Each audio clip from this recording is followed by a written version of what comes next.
fácil criticar la alabanza cuando no estás alabando. Es fácil criticar la prédica cuando no estás respondiendo.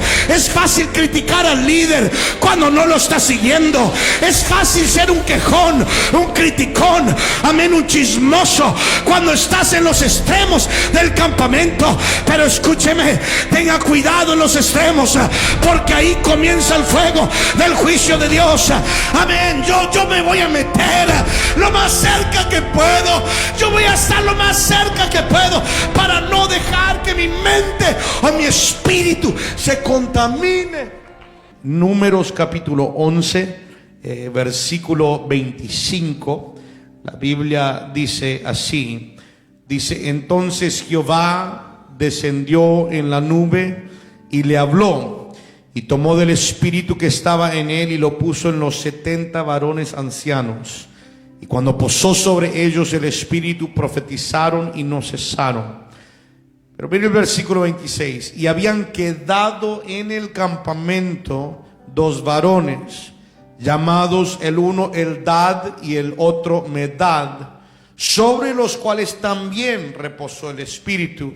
Estaban estos entre los inscritos, pero no habían venido al tabernáculo, y profetizaron en el campamento.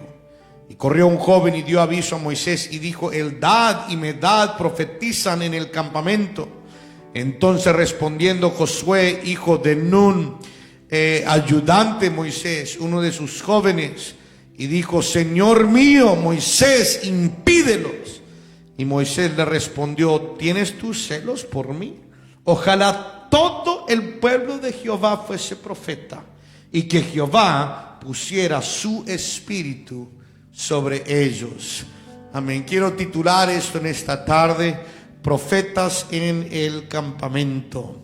Profetas en el campamento. Pongan su Biblia a un lado y vamos a orar en el nombre de Jesús. Señor Jesús, te damos gracias por tu Santo Espíritu y tu poder. Señor, yo sé que vas a hablar a alguien hoy. Pido que abras nuestros ojos para ver, nuestros oídos para oír, nuestros corazones para recibir. Señor Jesús, queremos que tu voluntad completa se haga en este lugar esta tarde, y que podamos terminar este servicio entendiendo el gran propósito que tenemos. Señor, haz tu voluntad en este lugar, en el nombre de Jesús. ¿Cuántos pueden decir amén? Amén. Pueden tomar su lugar en el nombre de Jesús. El presidente Theodore Roosevelt, después de salir de la presidencia en el 1909, él le gustaba cazar en África, hacer safaris, tipo cosas así. Entonces él decidió hacer una gira alrededor del mundo. Fue a muchos lugares exóticos y después también pasó por Europa. Y un día en esa gira él paró en París, Francia, y dio un discurso. Y en ese discurso habló de la condición del mundo, habló de las guerras, de los derechos civiles, humanos, habló de muchas cosas, aún de su propia historia como presidente. Y en el medio de ese discurso, él habló unas palabras que terminaron identificando ese discurso, poniéndole un título que él nunca le puso. Pero las palabras que dijo fueron tan resonantes, amén, que finalmente llamaron ese discurso, lo titularon El hombre en la arena. Porque Roosevelt dijo lo siguiente ese día en París. Dijo: no es el crítico el que cuenta, ni el hombre que señala cómo el fuerte tropieza, o dónde el realizador de hazañas podría haberlo hecho mejor. El reconocimiento pertenece al hombre que está realmente en la arena, cuyo rostro está manchado de polvo, sudor y sangre, que lucha valientemente, que se equivoca, quien se queda corto una y otra vez, porque no existe esfuerzo sin error ni deficiencia.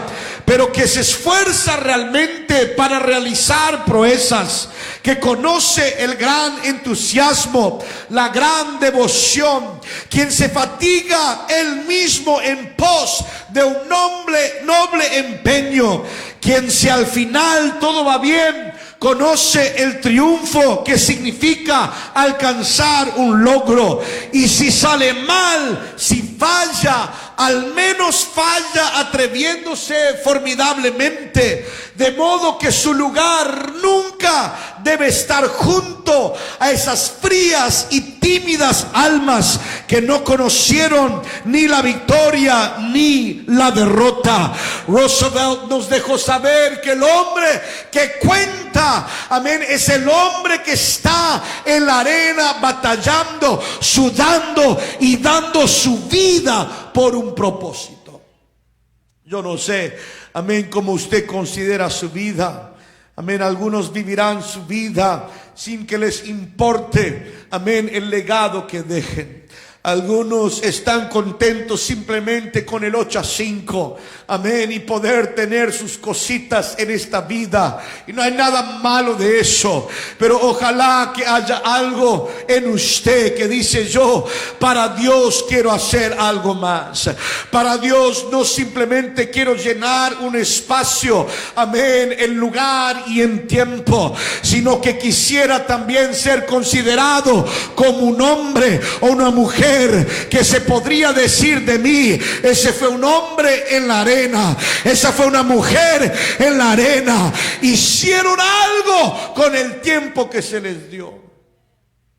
Una de las lápidas más famosas, y capaz que pediré que inscriban estas mismas palabras en mi lápida cuando yo me muero, pero una de las lápidas más famosas tiene escrito en ella simplemente estas palabras: un día yo estuve donde tú estás, un día tú estarás donde yo estoy. Amén, qué reflejo. Un día yo estuve donde tú estás, estaba vivo, tenía respiro, tenía aliento, pero un día tú estarás donde yo estoy, 2 metros bajo tierra. Amén, es impresionante la historia que encontramos en Números 11. Moisés tenía una tarea muy grande por delante, hermanos. La Biblia nos deja saber unos detalles de cuando ellos salen de Egipto. Cuando entran son una familia de 75. 70 que vinieron con Jacob, amén, y los 5 que eran José y su familia.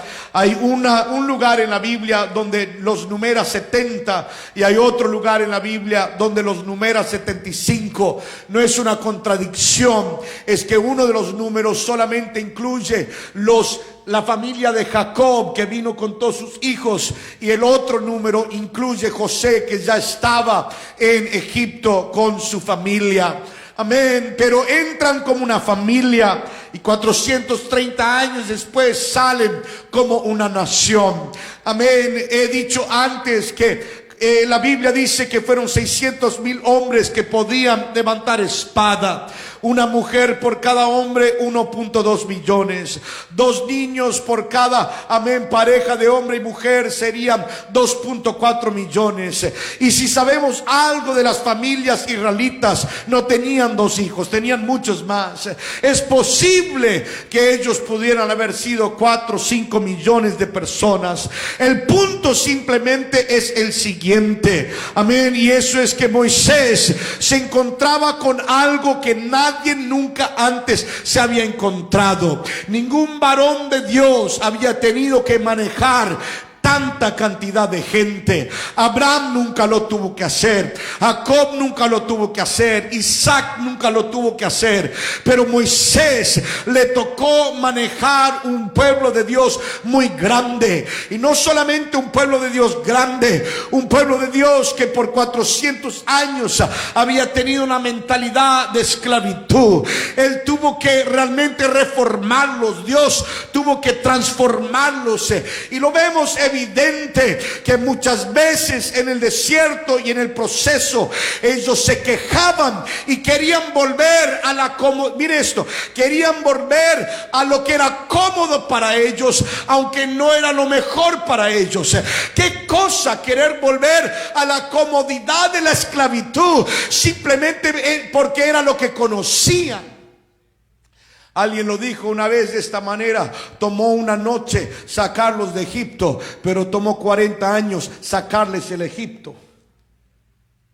Ven, en una noche Dios los sacó de Egipto, pero por 40 años en el desierto Él trabajó sacándoles el egipcio a ellos, la mentalidad egipcia en sí. Para darle otro detalle, cuando ellos hicieron el becerro de oro, amén, para que entiendan la mentalidad que tenían, hicieron el becerro de oro, amén, mientras Dios estaba hablando con Moisés en monte Sinaí, y tuvieron, amén, la audacidad de decir: estos son los dioses que nos sacaron de Egipto, atribuyéndole a los ídolos lo que Dios había hecho. Entonces Moisés se encontró en varias ocasiones, vemos que Moisés se encuentra con la situación abrumadora de tener que manejar millones de personas y no saber cómo hacerlo. Uno de los ejemplos que encontramos es cuando Jetro, el suegro de Moisés, lo visita y trae, amén, su esposa de vuelta y sus hijos, y él lo observa a Moisés, que desde la mañana hasta la noche tiene una fila larga de personas a quien él tiene que aconsejar y guiar. La fila nunca, amén, se le corta, es uno tras otro de mañana hasta noche. Y Jetro, pensando en esa familia, le aconseja a Moisés, y él ve los problemas de Moisés. El primer problema de Moisés era que estaba tratando de hacerlo todo solo.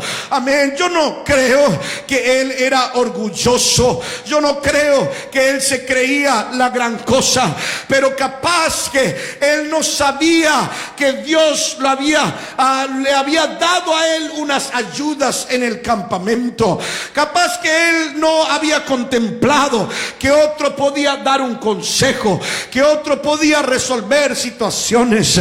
Entonces el primer problema de Moisés es que estaba tratando de hacerlo todo solo, y por medio de tratar de hacerlo todo solo estaba, número 2, manifestando un pobre control de tiempo. Amén. Y al manifestar un pobre control del tiempo, él estaba, número 3, perjudicando la salud de su familia. Jetro trajo su esposa y sus hijos, pero al observarlo a Moisés unos días se dio cuenta: este hombre no va a tener tiempo para su familia, no va a tener tiempo para mi hija y para mis nietos. Amén. Y le dijo que él estaba perjudicando su propia salud.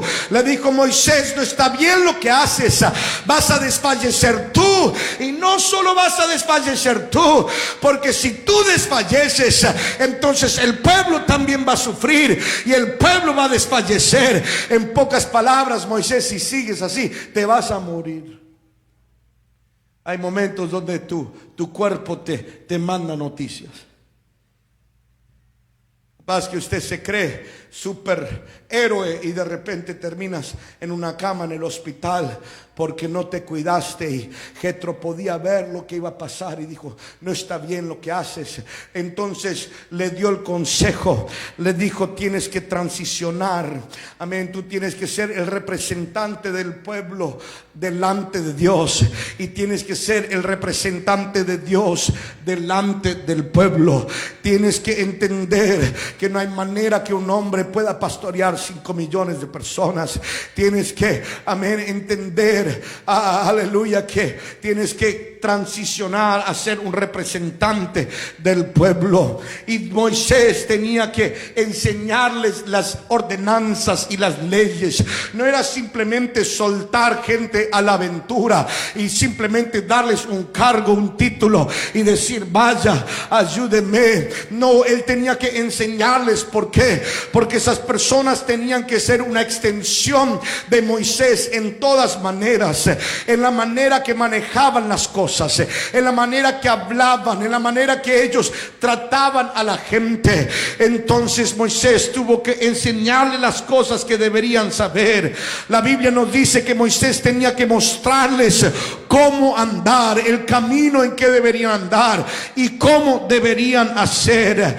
Y capaz que lo más significante es esto, es que Moisés tenía que escoger los que le iban a ayudar, los que le iban a servir de esta manera. Él tenía que escoger, amén, líderes o ancianos que podrían ejercer ministerio, y tenía que organizarlos en un sistema donde todos podrían tener una salud espiritual y civil en sus vidas. Y Jetro dijo: así aliviarás la carga de sobre ti y la llevarán ellos contigo. Si esto hicieres y Dios te lo mandare, tú podrás sostenerte, y también todo este pueblo irá en paz a su lugar. Amén. No era pequeña cosa ser un príncipe en Israel. Amén. Para darle una idea nomás de algunos de los nombres: Elisur, Dios de la roca; Selumiel, la paz de Dios; Nazón, encantador; Natanael, dado por Dios; Eliab, Dios es su padre. Amén. Elisama, Dios que nos escucha; Gamaliel, galardón de Dios; Abidán, padre de juicio; Ahiezer, hermano que ayuda. Amén. Pagiel, Dios provee; Eliasaf, Dios recoge. Y siempre tiene que haber uno: Ahira, hermano del mal. Siempre tiene que haber uno en la mezcla. No era pequeña cosa. Yo soy uno de los siervos de Moisés. Yo soy uno de los ancianos. Amén. Mi nombre es Dios provee. Mi nombre es galardón de Dios. No era pequeña cosa. Amén. Y estos príncipes tenían la responsabilidad de supervisar. Pero en Números encontramos algo muy específico. Y déjeme darle aquí unos detalles que yo observo para darles contexto. Es importante entender el contexto del por qué Dios hace lo que hace. Y la Biblia nos dice en Números 11:1: aconteció que el pueblo se quejó a oídos de Jehová, y lo oyó Jehová, y ardió su ira, y se encendió en ellos fuego de Jehová, y consumió uno de los extremos del campamento. Ahora déjeme pausar aquí y decirle, amén, que hay un detalle aquí que me interesa. La Biblia nos deja saber que esta gente se estaban quejando, estaban criticando, estaban molestos, estaban buscando, amén, cosas que les estaban ofendiendo. Pero la Biblia nos deja saber dónde comenzó el juicio de Dios. El juicio de Dios comenzó en el extremo del campamento. Déjeme simplemente decirle, hermanos, no es bueno estar en los extremos del campamento. No es bueno, amén, si usted va a ser parte de una iglesia, no es bueno tener la actitud o el espíritu de estar en los extremos. Bueno, yo voy a estar, pero no me voy a meter. Voy a asistir, pero no me voy a rendir. Voy a estar allí, pero simplemente voy a cumplir un horario. Hermanos, simplemente déjeme decirle, siempre es más fácil criticar, siempre es más fácil quejar, siempre es más fácil juzgar cuando estás en el extremo del campamento. Le voy a para ilustrarlo un poco, y no estoy tratando de ofender a nadie, ya me puedo explicar en un momento. Pero cuando usted está sentado en la primera fila, usted no ve la cabeza de nadie delante de usted. Amén. Aquí está la hermana Helen. Ella está parada ahí. Ella no ve cómo quién está vestido, quién se peleó con quién, que la hermanita está allá y el esposo allá. No, ella no ve eso. Ella está en la primera fila. Lo único que le queda adelante es el altar. Cuando estás metido, cuando estás adelante, no hay mucho entre usted y el altar. Pero cuando usted está en los extremos, usted lo ve todo. Yo como pastor me acuerdo un culto, un servicio, donde en el medio del servicio alguna hermana se desmayó atrás. Amén. Llamaron la ambulancia, paramédicos vinieron, la tuvieron que sacar del servicio para atenderla, y yo no supe nada hasta que ya se la habían llevado. Ahora, no estoy orgulloso de decirle que no supe nada, pero le voy a decir por qué no lo supe. Porque yo estaba aquí adelante gozándome en el Señor. Yo no estaba prestando atención a quién estaba, dónde o qué estaba pasando aquí, allá. Gracias a Dios por algunos ahí que estaban atendiendo la situación. Pero mi punto es el siguiente: algunos entran como que son CNN. Amén. Algunos entran como que son los reporteros del domingo. Bueno, vamos a ver cómo está el hermanito esta mañana. Yo sé que hay un problema por ahí en la zona número 3. Entonces voy a ver si hay un problemita. Amén. Vamos a ver. Amén. Si yo sé que esa parejita está peleada. Vamos a ver si hoy están resolviendo las cosas o no. Y algunos vienen y ahí están en los extremos. Y todo lo pueden criticar fácil. Es fácil criticar la alabanza cuando no estás alabando. Es fácil criticar la prédica cuando no estás respondiendo. Es fácil criticar al líder cuando no lo estás siguiendo. Es fácil ser un quejón, un criticón, amén, un chismoso cuando estás en los extremos del campamento. Pero escúcheme, tenga cuidado en los extremos, porque ahí comienza el fuego del juicio de Dios. Amén. Yo me voy a meter lo más cerca que puedo.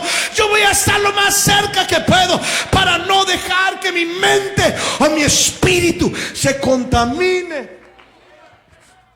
Hey, hermanos, todos son expertos desde la tribuna.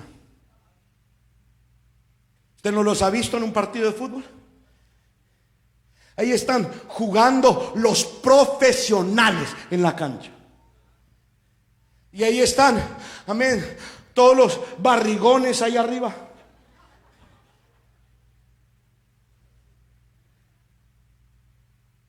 Se pintaron la cara, tienen la camiseta. Parece que se tragaron 3 pelotas de fútbol. Y ahí están en la tribuna. Olé, olé, olé, olé. Hinchando, vamos equipo, vamos. Y de repente, amén, ahí en la cancha, uno de los jugadores, amén, de su equipo, tiene una oportunidad para meter el gol. Tiene una oportunidad, amén, para darle ventaja a su equipo. Amén, y patea y erra de todo. Amén, el arco. Y en ese momento, todos los barrigones sinvergüenzas, todos los que ni pueden correr 5 cuadras sin desmayarse, todos los que son una leyenda en sus propias mentes, miran al jugador profesional y dicen: ese de madera tiene una banana en el pie. Si hubiera sido yo, hubiera metido el gol. Mentira, ni te consideran de aguatero. Todos, no, es verdad o no, todos desde las tribunas se enojan con el que no metió el gol. Todos de las tribunas se enojan con el referí. Todos los de la tribuna le están diciendo al director técnico: sacalo a ese, pon el otro. Todos desde la tribuna son expertos. ¿Por qué? Porque es fácil criticarlo todo cuando no estás metido en la jugada. Déjeme decirle algo: la iglesia no es un lugar de tribunas. Amén. Aquí no te necesitamos todo barrigón criticando todo lo que se hace en la roca. Aquí lo que necesitamos es gente que diga: yo me quiero meter en la cancha, yo quiero jugar, amén, yo quiero hacer algo. Yo no vine para ser un observador y criticar al equipo. Hermano, por favor, pastor, no critique los músicos, no critique los cantantes, no critique al predicador, no critique los líderes, no critique lo que están cocinando, no critique lo que está sirviendo. Venga a jugar con nosotros y vamos a ganar.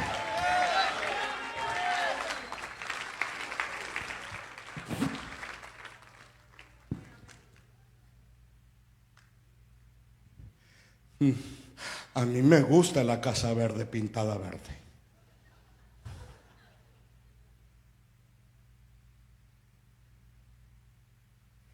Hermano, estamos haciendo todo esto, primero para Dios, segundo para ustedes. Y todavía va a haber uno ahí en la tribuna. Algunas veces yo ni sé por qué personas asisten a ciertas iglesias, porque como que no les gusta nada de la iglesia. Qué tonto sería uno ir a un restaurante y todo el tiempo comer la comida, decir, esta comida es asquerosa, esta comida, y ir el próximo día a comer en el mismo restaurante.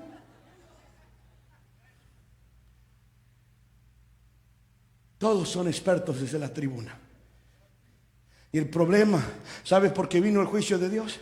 Vino para juzgar a los que estaban en los extremos. Y la segunda cosa que ocurrió, la Biblia dice, mire versículo 4, dice, y la gente extranjera que se mezcló con ellos tuvo un vivo deseo.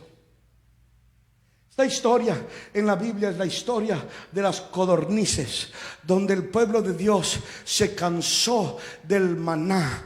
Amén. Y ellos estaban como hartos de comer maná cada mañana. Qué aburrido, ¿no? Comerse un milagro cada mañana. Qué aburrido salir de tu tienda y mirar otra vez que Dios proveyó por ti todo lo que necesitas para comer. Qué aburrido, qué fastidioso. Amén. Tener que comer algo que no tuviste que cocinar o nada. Y no solo eso, la Biblia dice que el sabor del maná era como sabor de aceite nuevo. Qué aburrido tener que tener aceite nuevo cada día. Qué aburrido. Hermanos, déjeme decirle algo. El vivo deseo de lo carnal no vino originalmente del pueblo de Dios. Vino de los extranjeros que se habían mezclado con ellos. El vivo deseo de decir queremos carne. El pueblo de Dios todavía no había hecho eso. El pueblo de Dios estaba contento con el maná. El pueblo de Dios estaban contentos con la provisión de Dios. Pero se les mezcló gente que tenían otro espíritu. Se les mezcló personas que no tenían el mismo pensar. Déjeme simplemente decirle algo. Nosotros tenemos que preservar lo que Dios nos ha dado. Uno de los problemas más grandes que enfrentamos en estos tiempos es una mezcla que no debe ser. Es el deseo de comer carne, y la motivación de la misma vino de la gente extranjera. Amén. ¿Quiénes eran ellos? Tenían la mentalidad de volver a Egipto. Amén. Y hoy hay personas que tienen más hambre de lo carnal que del aceite nuevo. Nosotros, y me incluyo, no digo esto como alguien que lo ha vencido todo, pero nosotros somos adictos al entretenimiento. No lo queremos admitir, pero cada minuto que tenemos, cada tiempo extra que tenemos, queremos buscar cómo entretenernos, cómo buscar a llenar ese espacio de silencio. Amén. Y el diablo muy astutamente nos ha provisto, amén, tantas maneras de entretenernos. Y tenemos que tener mucho cuidado con eso. Amén. Ese deseo vino, amén, ese deseo de carne, si lo puedo decir de esta manera, de lo carnal, vino de los extranjeros que se habían mezclado con ellos. Amén. Y Moisés se frustró con todo esto y le dijo a Dios: ¿de dónde conseguiré yo carne para dar a todo este pueblo? Porque lloran a mí diciendo: danos carne que comamos. No puedo yo solo soportar a todo este pueblo. Es pesado demasiado. Y dice esto Moisés, dice, y así si así lo haces tú conmigo, yo te ruego que me des muerte. Le voy a decir cómo usted puede matar a su pastor. No lo ayude.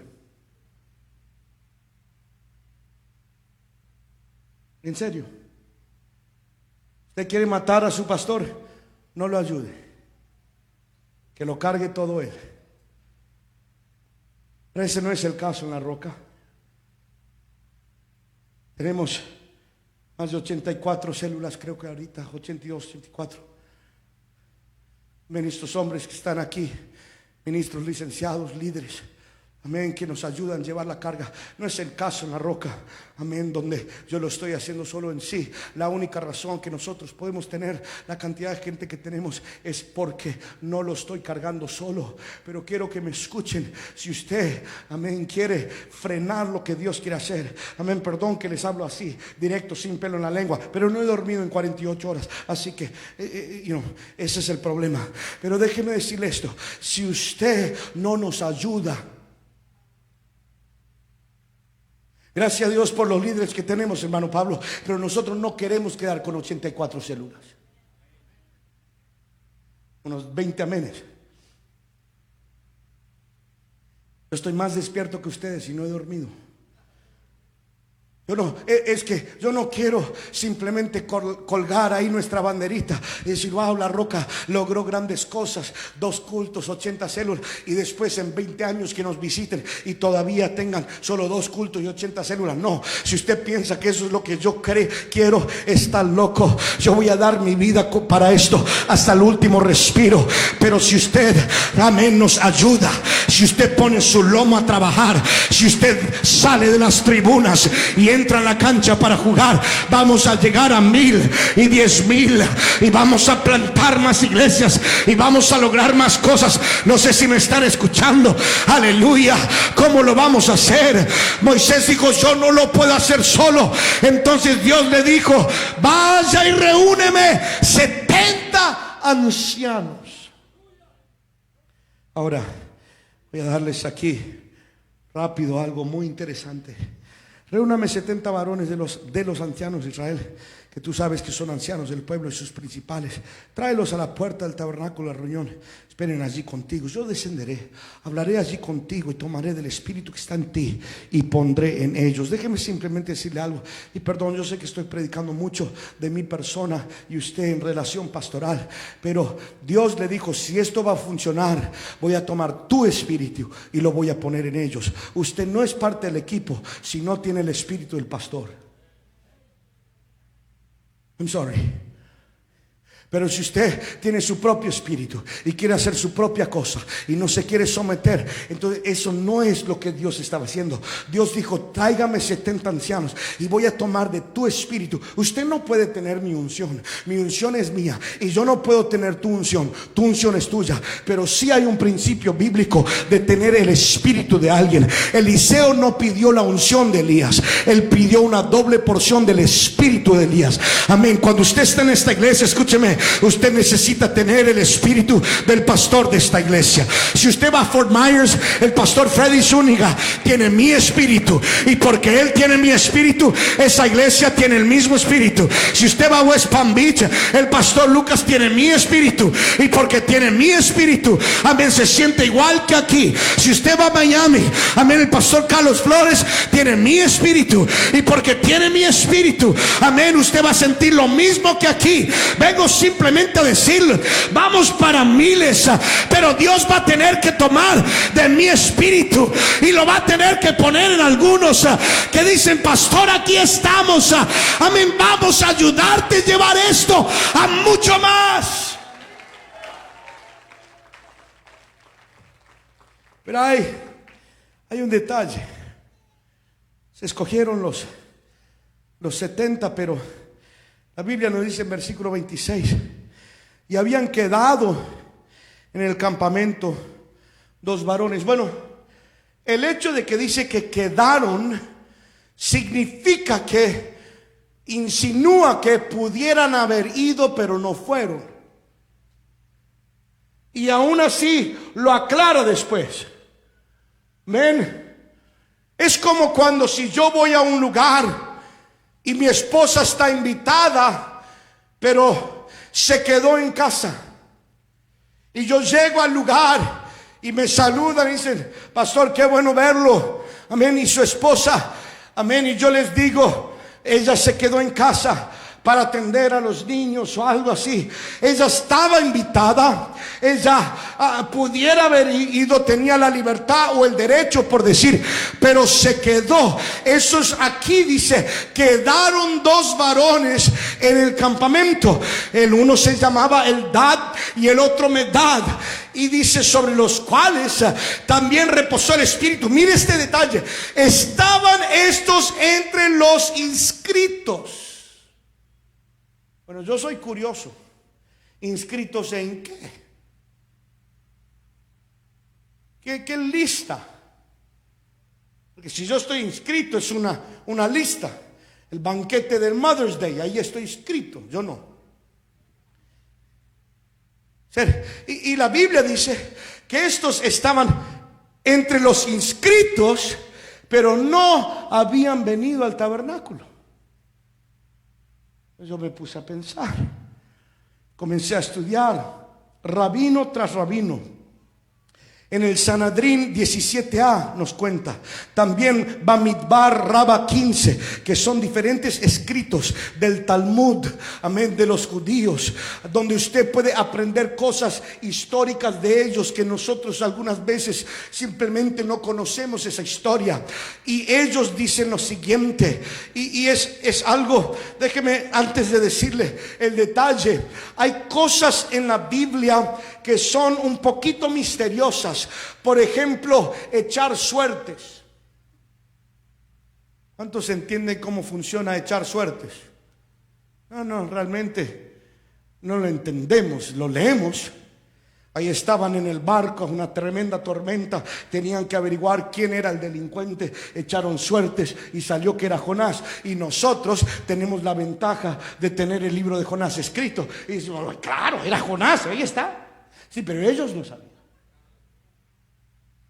Amén. Cuando tienen que reemplazar a Judas, habían muchos que habían sido discípulos, seguidores de Cristo desde su bautismo. Fue una de las calificaciones, tenía que ser desde su bautismo y lo habían seguido. Amén. Pero tenían que escoger uno para reemplazar y cumplir la profecía, que su lugar lo iba a tomar otro. Y echaron suertes, dice la Biblia, y salió Matías. Todo el tiempo Matías había estado ahí. Amén. Nunca lo oímos ser mencionado hasta ese momento. Me echaron suerte. Hasta hay algo bien misterioso para mí en la vestimenta y todo. La cosa del sacerdote tenía una pequeña bolsita con unas piedras, amén, que la tenía ahí dentro del pectoral, que se llamaban el Urim y el Tumim. ¿Usted quiere estudiar algo interesante y nunca sabe la respuesta? Estudia el Urim y el Tumim. Voy a dártela. No, ninguno realmente sabemos. Pero era, si lo puedo simplemente decir de una manera elementaria, y no son las definiciones exactas de Urim y Tumim, pero en pocas palabras era como una aprobación o una negación de algo. Consultaban con el Urim y Tumim para ver qué es lo que Dios quería en ciertas situaciones. Son cosas misteriosas, pero eran momentos, escúcheme bien, eran momentos donde tenían que tomar una decisión, pero lo tenían que poner en las manos de Dios, y lo hacían por medio de echar suertes o consultar con cosas como el Urim y el Tumim. Y aquí Moisés tiene un problema, porque él tiene 12 tribus. Si él escoge 5 de cada tribu, tiene 60, necesita 70. Pero si él escoge 6 de cada tribu, termina con 72, le sobran 2. Si escoge 5 de ciertas tribus y 6 de otras tribus, va a causar envidias y celos y preferencias y favoritismo, y va a ser un problema en el campo, cuando no necesitamos más problemas en el campo, que ya se quemaron los del extremo y estamos ya con un problema con los extranjeros. Entonces los rabinos dicen que lo que Moisés hizo es lo siguiente: llamó 6 de cada tribu. Amén. Y ahí se presentaron los 72. Come on, venga Eldad. Usted va a ser Eldad. Come on, Medad. Pónganse aquí. Ahí están Eldad y Medad, entre los 72. Vengan como unos 8 o 9 aquí. Corran. Vengan, hermano Sebastián, hermano Gerson, hermano Manny. Come on. Hermano José, vengan. Imagínense que son 72. Porque así fue. Y de repente no sabemos exactamente cómo lo hicieron, si echaron suertes. La teoría, amén, que más prevalece es que eran los nombres escritos de cada uno y los sacaban escogiéndolos.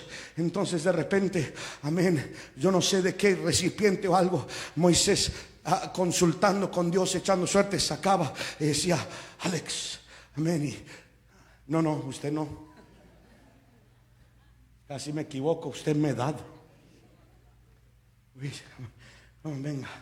Y él saca otro, Matthew, otro, José, otro, Manny, otro, Jonathan, otro, Gerson, otro, Sebastián. Va sacando los nombres y cada uno, amén, va dando el paso hacia adelante. Aquí vamos a ir los 70 al tabernáculo, y Dios va a tomar del espíritu de Moisés y lo va a poner en nosotros. Y pobre los dos aburridos en el medio, Eldad y Meldad, mirándose.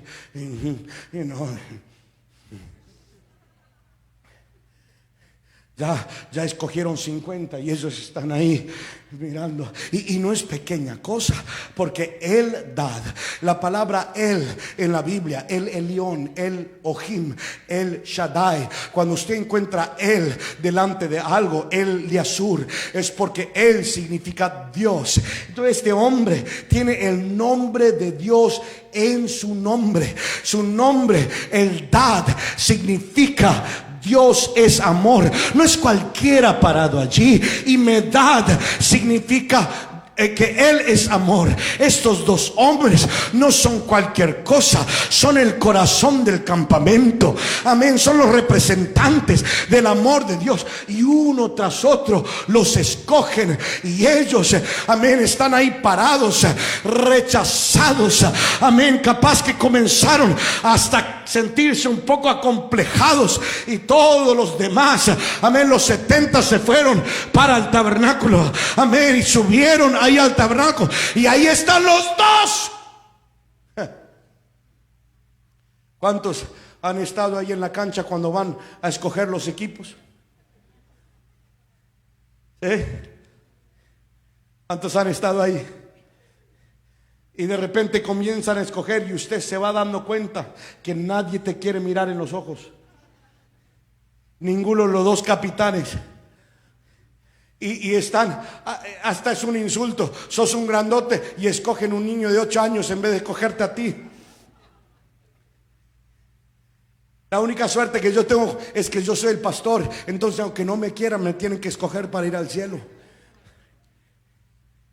Pero ¿cuántos han estado ahí donde uno y el otro y escogen, y hasta es feo, amén, cuando te pones ahí delante de la fila y miran por encima para ver? Hasta yo he visto, yo no sé si usted ha visto eso, algunas veces no queda nadie más que los dos que tienen una banana en el pie y no saben jugar, y hasta algunas veces he visto los capitanes esperar, ojalá que llegue otro que llegó tarde al partido. Yo los he visto algunas veces a los capitanes no mirarlos y mirar por allá. ¡Ey! El que está en el estacionamiento como a 1 kilómetro. Pero 72 llegaron y 70 fueron escogidos, y Eldad y Medad quedaron en el campamento, como dice, estaban entre los inscritos. Pero después de escoger 70 nombres, quedaron en el campamento y no subieron al tabernáculo. Y yo no sé cómo usted se hubiera sentido, Medad o Eldad, pero yo creo que yo me sentiría bien raro, porque no solamente no subiste al tabernáculo, todos los del campamento vieron que no fuiste escogido. Los escogieron ahí en el campamento. Y ahora, pobre, el da y me da ahí. Y todos ahí. No nos escogieron, qué vergüenza. No puedo creer. Y ahí están.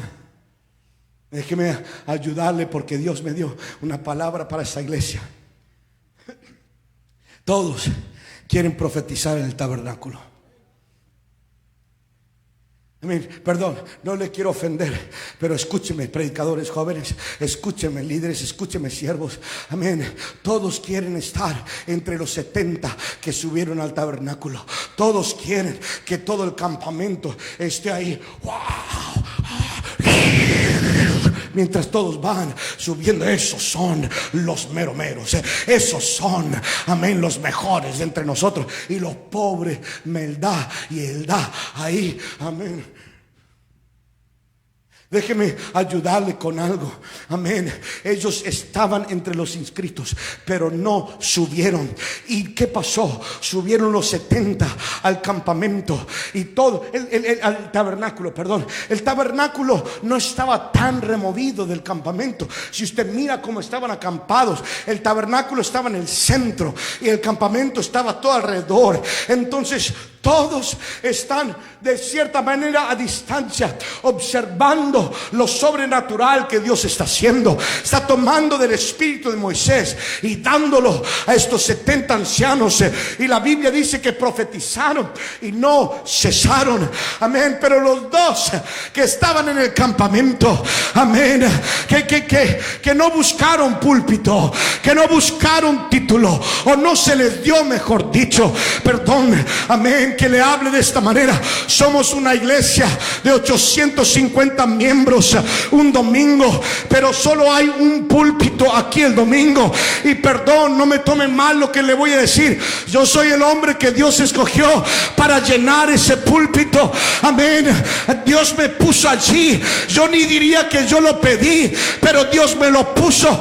Entonces es imposible, escúcheme bien, es imposible que cada uno que desea púlpito lo pueda tener como lo quiere. Es imposible que cada uno que quiere cargo o título o reconocimiento lo reciba como los 70 lo recibieron. Hay muchos, la mayoría vamos a hacer el dad y metad en el campamento. Pero déjeme decirle algo. Dios, cuando derramó sobrenaturalmente el Espíritu en el tabernáculo, ocurrió algo en el campamento.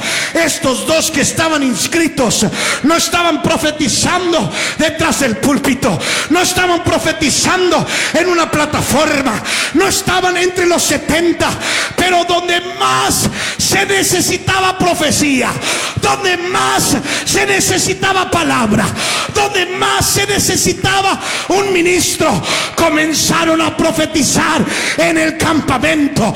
Comenzaron a profetizar en el campamento.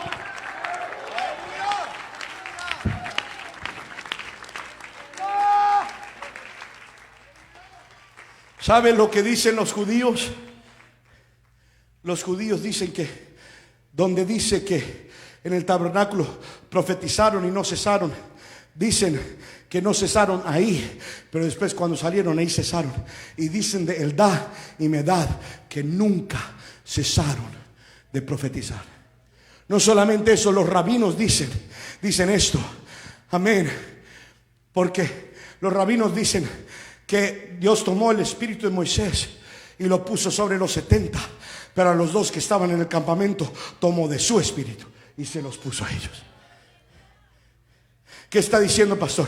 Le estoy diciendo, hermanos, por favor, este es un mensaje para La Roca. Si en mi vida le he predicado un mensaje a esta iglesia, es este mensaje. Nosotros, la manera que vamos a lograr, hermano Fernando, lo que tenemos que lograr, hermano Gerson, lo vamos a lograr no con unos 70 que se divierten profetizando en el tabernáculo, porque no es ahí donde trabajamos, no es ahí donde vivimos. Vivimos en el campamento, vivimos en el campamento, trabajamos en el templo y en las casas, si vamos a tener un avivamiento, va a ser con el da y con me da. Y algunas veces cuando usted no está entre los 70, se queja y llora, se siente acomplejado, se siente rechazado, se siente que nadie lo quiere. Pero lo que pasa es que usted es un el da y un me da que Dios quiere usar en el campamento.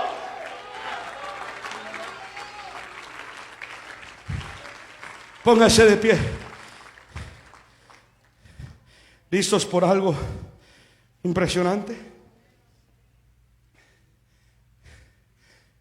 De esa generación anciana, a mí siempre me enseñaron que los únicos dos de esa generación que entraron a la tierra prometida fueron Caleb y Josué. Los dos que entre los 12 no dieron mal reporte, ellos entraron a la tierra prometida. Sabemos que ni Moisés entró. Toda esa generación de ancianos, hermano Pablo, murió en el desierto, menos Caleb y Josué. Pero en Números 34, la palabra de Dios nos habla. Nos dice en versículo 21, esto es cuando están hablando del repartimiento de la tierra. Y en Números 34 le reparten tierra a un hombre que se llama aquí Elidad, es el mismo Eldad, de la tribu de Benjamín, hijo de Quisón. Los 70. En el hebreo pasa esto algunas veces, donde se le agrega una letra o se quita, y típicamente es por algo que ha ocurrido en sus vidas, como de Abraham a Abraham, de Sara a Sarai. Amén. Eso ocurre, y esto ocurre en el Dad, porque profetizó en el campamento, porque no buscó púlpito, porque no buscó todo eso. Simplemente dijo: yo soy un líder en la roca, estoy manejando una célula, estoy ganando almas. Amén. Estoy ayudando a Moisés lograr la meta. Amén. Yo estoy tratando de ayudarle. Yo no sé lo que Dios hará con usted, pero el Dad termina en la tierra prometida. Según los judíos, yo no voy a decir esto que es 100%, pero los judíos dicen que el nombre de Medad se encuentra en el versículo 24 como Kemuel, el hijo de Shitán. Amén. Yo no sé exactamente, pero el otro verificado 100%. El Dad, quiero que, no sé si me están escuchando, el Dad no murió con todos los otros ancianos. El Dad entró con Josué, entró con Caleb, porque estaba contento profetizando en el campamento. Aleluya. Oh hermanos, se viene un gran avivamiento en nuestra iglesia. Aleluya. ¿Por qué no me acompaña en este altar cada líder, cada asistente, cada uno que quiere hacer algo para Dios? Aleluya. Usted tiene que, eso es lo que yo siento en mi espíritu esta tarde. Y yo sé que pronto tenemos que ir a esta otra iglesia a las 2 de la tarde, pero escúcheme, amén, esto es lo que siento en mi espíritu. Dios me puso la palabra impartir. Yo creo que lo que Dios va a hacer hoy es va a impartir, tal como lo hizo en ese día. Lo puso sobre los 70, pero no lo puso solo sobre los 70. Los dos que se quedaron en el campamento, hermano Sebastián, ahí estaban el da y me da, y pudieran haberse sentido rechazados, pudieran haber sentido envidia, celos, de todo, pero los rabinos dicen que la razón que vino el Espíritu sobre ellos es porque fueron humildes, aunque no fueron escogidos. Amén. Y porque mantuvieron un espíritu correcto, la unción vino sobre ellos, el Espíritu, perdón, vino sobre ellos. Yo no te puedo prometer que vas a ser pastor de una iglesia. Solo Dios puede hacer eso. Y yo, como tu pastor, voy a tratar de facilitar todo lo que puedo para que todo tu ministerio se pueda hacer. Pero algunos tienen que simplemente reconocer: no me importa todo eso, pastor, no me importa si estoy entre los 70. Dios me puso en el campamento. Este hombre para mí, escúcheme bien, este hombre para mí es un Eldad. Yo he bautizado más de 200 personas que este hombre ha traído a la iglesia, pero nunca, escúcheme jóvenes, nunca me ha pedido púlpito. púlpito, nunca me ha pedido pastorear una iglesia, nunca me ha pedido mandarle a Campos Blancos. Este es un Eldad, y la razón que La Roca tiene lo que tiene hoy es porque hay un Eldad que está profetizando en el campamento, que llena su casa de visitas. Hay un Medad por ahí, hermano Enríquez, amén, no pidiendo púlpito, no pidiendo iglesia. Déjame profetizar en el campamento. Alce sus manos hacia los cielos. Aleluya. Va a haber un impartir en este momento por la autoridad de la palabra de Dios, el poder del nombre de Jesús. Señor, toma de mi espíritu y de tu espíritu y ponlo en Eldad y en Meldad, en el nombre de Jesús.